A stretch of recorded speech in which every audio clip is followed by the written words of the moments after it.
ಮಲ್ಪೆ ಮೀನುಗಾರರು ನಾಪತ್ತೆಯಾಗಿ 28 ದಿನಗಳು ಕಳೆದಿದೆ. ಇದುವರೆಗೂ ಕೂಡ ನಾಪತ್ತೆಯಾಗಿರುವವರ ಬಗ್ಗೆ ಸುಳಿವೇ ಇಲ್ಲ.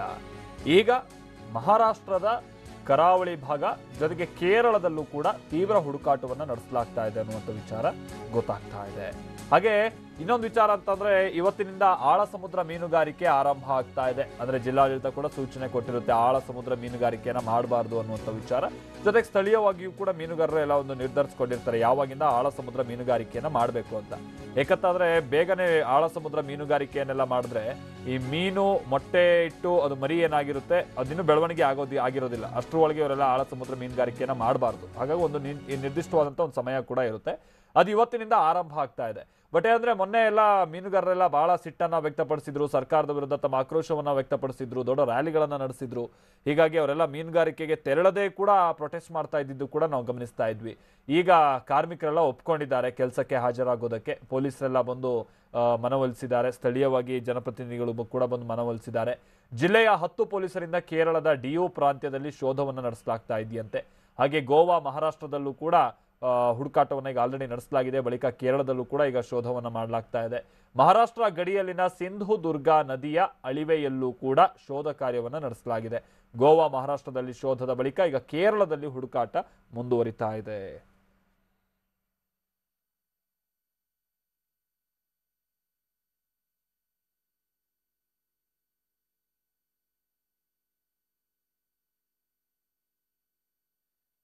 ಇದಕ್ಕೆ ಸಂಬಂಧಪಟ್ಟಂತೆ ನಮ್ಮ ಪ್ರತಿನಿಧಿ ಪೃಥ್ವಿರಾಜ್ ಮತ್ತಷ್ಟು ಡೀಟೇಲ್ಸ್ ಅನ್ನ ಕೊಡ್ತಾರೆ. ನಮ್ಮ ಜೊತೆಗೆ ನೇರ ಸಂಪರ್ಕದಲ್ಲಿ ಜಾಯ್ನ್ ಆಗ್ತಾ ಇದ್ದಾರೆ. ಪೃಥ್ವಿ, ಈಗ ಆಲ್ರೆಡಿ ಗೋವಾದಲ್ಲಿ ಸ್ವಲ್ಪ ಹುಡುಕಿದ್ದಾರೆ, ಮಹಾರಾಷ್ಟ್ರದ ಕರಾವಳಿ ಭಾಗದಲ್ಲಿ ಹುಡುಕಿದ್ರು ಕೂಡ ಸುಳಿವಿಲ್ಲ, ಕೇರಳದಲ್ಲೂ ಈಗ ಹುಡುಕೋದಕ್ಕೆ ಮುಂದಾಗ್ತಾ ಇದ್ದಾರೆ. ಏನಾದ್ರು ಸುಳಿವು ಸಿಗ್ಬೋದು ಅನ್ನುವಂಥ ನಿಟ್ಟಿನಲ್ಲಿ ಯಾವ ರೀತಿಯಾದಂಥ ಒಂದು ಮಾಹಿತಿಯನ್ನ ಹೊಂದಿ, ಅಂದ್ರೆ ಮೊನ್ನೆ ಸಚಿವ ಕೂಡ ಹೇಳ್ತಾ ಇದ್ರು ಇದಕ್ಕೆ ಸಂಬಂಧಪಟ್ಟಂತೆ ನಾವು ವಿಶೇಷವಾದಂಥ ಟೆಕ್ನಾಲಜಿಯನ್ನೆಲ್ಲ ಬಳಸ್ಕೊಳ್ತಾ ಇದೀವಿ ಅನ್ನುವಂಥದ್ದನ್ನ. ಆ ಥರದ್ದೇನಾದ್ರೂ ಬಳಸ್ಕೊಳ್ತಾ ಇದ್ದಾರಾ ಅಥವಾ ಸುಮ್ಮನೆ ಹುಡುಕ್ತಾ ಇದ್ದಾರಾ? ಏನ್ ಕತೆ ಪೃಥ್ವಿ?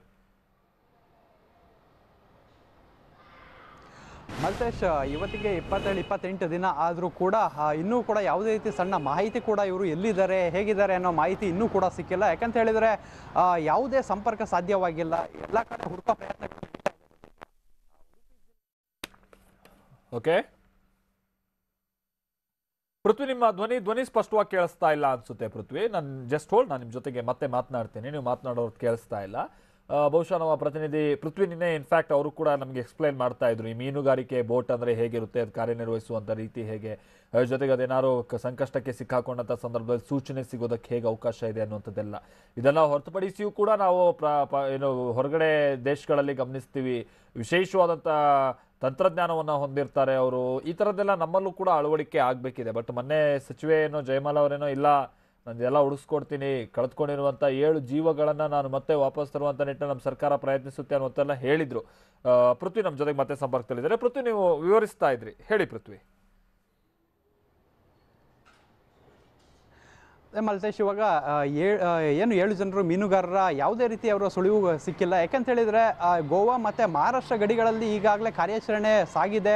ಅಲ್ಲಿ ಉಡುಪಿ ಜಿಲ್ಲೆಯ 10 ಪೊಲೀಸರು 2 ತಂಡ ಮಾಡ್ಕೊಂಡು ಹುಡುಕ್ತಾ ಇದ್ದಾರೆ. ಸೊ ಸದ್ಯಕ್ಕೆ ಈಗ ಗೋವಾ ಮತ್ತು ಮಹಾರಾಷ್ಟ್ರ ಭಾಗದ ಏನು ಕರಾವಳಿ ತೀರಗಳಿದೆ ಅಲ್ಲೆಲ್ಲ ಹುಡುಕಿದ್ರು. ಅಂದರೆ ಯಾವ ಪ್ರದೇಶದಲ್ಲಿ ಹೆಚ್ಚು ಮೀನುಗಾರಿಕೆ ನಡೆಯುತ್ತೆ ಅಲ್ಲೆಲ್ಲ ಹುಡುಕಿದ್ರು. ಅದಾದ ಬಳಿಕ ಈಗ ಕೇರಳಕ್ಕೆ ಬಂದಿರೋ ಅಂಥದ್ದು. ಅಂದರೆ ಎಲ್ಲೋ ಚಾನ್ಸಸ್ ಇರ್ಬೋದು, ಕೇರಳ ಸೈಡ್ಗೂ ಕೂಡ ಇವರು ಹೋಗಿರ್ಬೋದೇನೋ ಅಂತ ಹೇಳಿ ಆ ಕಡೆನೂ ಕೂಡ ಕೇರಳದ ಡಿಯು ಆ ಪ್ರದೇಶದಲ್ಲಿ ಒಂದು ಕಾರ್ಯಾಚರಣೆಯನ್ನ ಮಾಡ್ತಾ ಇದ್ದಾರೆ, ಹುಡುಕ್ಲಿಕ್ಕೆ ಎಲ್ಲ ರೀತಿಯ ಪ್ರಯತ್ನವನ್ನ ಮಾಡ್ತಾ ಇದ್ದಾರೆ. ಸೊ ಇದು ಒಂದು ಕಡೆ ಪೊಲೀಸರು ಕಾರ್ಯಾಚರಣೆಯನ್ನ ಮಾಡ್ತಾ ಇರೋದಾದ್ರೆ, ಇನ್ನು ಈ ಸ್ಥಳೀಯ ಮೀನುಗಾರರ ಏನು ಸಂಘಟನೆ ಇದೆ ಇವರು ಕೂಡ ಒಂದೆರಡು ಟೀಮ್ ಮಾಡ್ಕೊಂಡು ನಿನ್ನೆ ಏನು ಪ್ರಧಾನಮಂತ್ರಿ ನರೇಂದ್ರ ಮೋದಿ ಅವರನ್ನ ಭೇಟಿ ಮಾಡಿದ್ರು, ಹಾಗೆ ಅವರು ಕೂಡ ಮಹಾರಾಷ್ಟ್ರ ಗೋವಾ ಭಾಗಗಳಿಗೆ ಆ ಟೀಮನ್ನು ಕಳಿಸಿದ್ದಾರೆ. ಅಲ್ಲಿ ಸ್ಥಳೀಯ ಮೀನುಗಾರರೊಂದಿಗೆ ಮಾಹಿತಿಯನ್ನ ಕಲೆ ಹಾಕುವಂತ ಪ್ರಯತ್ನವನ್ನ ಮಾಡ್ತಾ ಇದ್ದಾರೆ. ಅಂದ್ರೆ ಈ ರೀತಿ ಒಂದು ಬೋಟನ್ನ ಫೋಟೋ ತೋರಿಸಿ ಇಂಥ ಬೋಟನ್ನ ನೀವು ಇಲ್ಲೆಲ್ಲಾದರೂ ನೋಡಿದ್ರಾ, ಎಲ್ಲಾದರೂ ಸಿಕ್ಕಿದ್ಯಾ, ಈ ಬಗ್ಗೆ ಒಂದು ಮಾಹಿತಿಯನ್ನ ಕಲೆ ಹಾಕ್ತಾ ಇದ್ದಾರೆ. ಸೊ ಇದು ಎರಡು ಒಂದು ಕಡೆ ಆದರೆ, ಇನ್ನ ಸ್ಥಳೀಯವಾಗಿ ದೇವರಿಗೂ ಕೂಡ ಮೊರೆ ಹೋಗುವಂತ ಕೆಲಸವನ್ನ ಮೀನುಗಾರರು ಮಾಡಿದ್ದಾರೆ. ನೆನ್ನೆವರೆಗೂ ಕೂಡ ಆಳ ಸಮುದ್ರದ ಮೀನುಗಾರಿಕೆಗೆ ಯಾವುದೇ ಬೋಟನ್ನು ಇಳಿಸಿರಲಿಲ್ಲ. ಸೊ ಇವತ್ತಿನಿಂದ ಆಳ ಸಮುದ್ರದ ಮೀನುಗಾರಿಕೆಗೆ ಬೋಟನ್ನು ಇಳಿಸುವ ನಿಟ್ಟಿನಲ್ಲಿ ಮಾತುಕತೆ ಆರಂಭವಾಗಿದೆ. ಯಾಕಂತ ಹೇಳಿದ್ರೆ ಅಲ್ಲಿ ಮಲ್ಪೆಯ ಬಂದರಿನಲ್ಲಿ ಮೀನಿನ ಸಮಸ್ಯೆ ಆಗಿರೋಂಥದ್ದು. ಇದುವರೆಗೂ ಆಳ ಸಮುದ್ರಕ್ಕೆ 90% ಬೋಟ್ಗಳು ಇಳಿಯದ ಕಾರಣ ಮೀನಿಗೆ ಸಮಸ್ಯೆ ಆಗಿತ್ತು. ಸೊ ವ್ಯಾಪಾರಗಾರರೆಲ್ಲ ಬಂದು ವಾಪಸ್ ಹೋಗ್ತಾ ಇದ್ರು. ಸೊ ಇದಕ್ಕೆ ಯಾವುದೇ ರೀತಿ ಸಮಸ್ಯೆ ಆಗಬಾರ್ದು ಅಂತ ಹೇಳಿ ಈಗ ಒಂದು ಮಾತುಕತೆಯನ್ನ ಮಾಡಲಾಗಿದೆ. ಇವತ್ತಿನಿಂದ ಎಲ್ಲಾ ಬೋಟುಗಳು ಆಳ ಸಮುದ್ರದ ಮೀನುಗಾರಿಕೆಗೆ ಇಳಿಯುವಂತ ಚಾನ್ಸಸ್ ಇದೆ. ಇಲ್ಲಿ ಇದೆಲ್ಲದರ ನಡುವೆ ಈಗ ಮೀನುಗಾರರು 7 ಜನ ಎಲ್ಲಿದ್ದಾರೆ ಹೇಗಿದ್ದಾರೆ ಅನ್ನೋ ಆತಂಕ ಕೂಡ ಅವರ ಸಂಬಂಧಿಕರಲ್ಲಿ, ಮನೆಯವರಲ್ಲಿ ಮತ್ತೆ ಎಲ್ಲಾ ಮೀನುಗಾರರಲ್ಲಿ ಮೂಡಿರೋಂಥದ್ದು. ಸೊ ಎಲ್ಲರೂ ಕೂಡ ಆತಂಕದಲ್ಲೇ ಇದ್ದಾರೆ. ಅವರು ಯಾವಾಗ ಸೇಫ್ ಆಗಿ ಬರ್ತಾರೆ, ಅವ್ರಿಗೆ ಏನಾಗಿದೆಯೋ ಏನಾಗಿಲ್ವೋ ಅನ್ನೋ ಚಿಂತೆ ಈಗ ಆರಂಭ ಆಗಿರೋಂಥದ್ದು. ಸದ್ಯಕ್ಕೆ ಈ ಎಲ್ಲ ಮೀನುಗಾರರನ್ನ ಸುರಕ್ಷಿತವಾಗಿ ಕರ್ಕೊಂಡು ಬರಬೇಕು ಅಂತ ಹೇಳಿ ರಾಜ್ಯ ಸರ್ಕಾರ ಮತ್ತೆ ಕೇಂದ್ರ ಸರ್ಕಾರ ಇಬ್ಬರು ಕೂಡ ಪ್ರಯತ್ನವನ್ನ ಪಡ್ತಾ ಇದ್ದಾರೆ. ಕೆಲವು ಹೊಸ ಟೆಕ್ನಾಲಜಿಗಳ ಮೂಲಕ ಹುಡುಕ್ತಾ ಇದ್ದೀವಿ ಅಂತ ಹೇಳ್ತಾ ಇದ್ದಾರೆ. ಅಂದ್ರೆ ಇವರ GPS ಸಂಪರ್ಕ ಕಡಿತಗೊಂಡಿರೋದ್ರಿಂದ ಇವರು ಎಲ್ಲಿ ನಾಪತ್ತೆ ಆಗಿರ್ಬೋದು ಅನ್ನೋದು ಕೂಡ ಯಾವುದು ಸಣ್ಣ ಮಾಹಿತಿ ಕೂಡ ಈಗ ಸಿಗ್ತಾ ಇಲ್ಲ. ಸೊ ಎಲ್ಲದರ ಮಧ್ಯ ಅಂತಾರಾಷ್ಟ್ರೀಯ ಗಡಿಯನ್ನ ಇವರು ದಾಟಿರಬಹುದು. ಸೊ ಅದರಿಂದ ಆ ಒಂದು ದೇಶದವ್ರು ಏನಾದರೂ ಇವ್ರನ್ನ ಒತ್ತೆಯಾಳೆ ಆಗಿ ಇಟ್ಕೊಂಡಿದಾರ, ಅವ್ರೇನಾದರೂ ಬಂಧಿಸಿದಾರ, ಈ ನಿಟ್ಟಿನಲ್ಲೂ ಕೂಡ ಬೇರೆ ಬೇರೆ ದೇಶಗಳೊಂದಿಗೂ ಕೂಡ ರಾಯಭಾರ ಕಚೇರಿಗಳ ಮೂಲಕ ಸಂಪರ್ಕಿಸಿ ಈ ಒಂದು ಎಲ್ಲ ರೀತಿಯ ಮಾಹಿತಿಯನ್ನು ಪಡೆಯುವಂಥ ಕೆಲಸ ಒಂದು ಕಡೆ ಇದೆ. ಇನ್ನೊಂದು ಕಡೆ ಕೆಲವೊಂದೆರಡು ಮಹಾರಾಷ್ಟ್ರ ಮತ್ತು ಗೋವಾ ಗಡಿನಲ್ಲಿ ಕೆಲವು ಪ್ರದೇಶಗಳಿದೆ.